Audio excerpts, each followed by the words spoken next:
Palace press officer Undersecretary Claire Castro said she and her group were surrounded by Filipino protesters during their visit to Vancouver, Canada, describing the incident as unlike the behavior she expects from fellow Filipinos. Speaking about the encounter, Castro said the protesters shouted insults and followed them, adding that she felt threatened at one point. She also expressed disappointment, saying such actions do not reflect the values of the Filipino people. Actually, gumagawa sana kami ng reels para dito sa event na kung saan bumisita ang ating Pangulo sa Canada.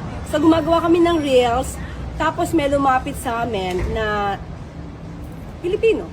So ngumiti ako, tinanong niya ako si UC Claire, sabi ko, yes. At doon, sinasabi niya na, sumigaw na siya, you ask your president to resign. So kinuyog na kami, samantalang kung tutuusin, kami nagtatrabaho. Hindi kami nagbabakasyon dito. We're just doing our job. Pero nahinto yun. Hindi na kami nakapagtapos ng aming pag-shoot ng reels dahil nga may mga Pilipino ganito yung ugali. Pero hindi ko alam kung saan sila grupo, pero yung naratibo nila, yung tipong BBM resign. Yung naratibo nila ay maleta. Yung naratibo nila magnanakaw. So, at sinabihan ako na pangit. Sabi at sinungaling. So, nung sinabi nilang pangit daw ako, feeling ko sila yung sinungaling. So, may mga ganyan tao.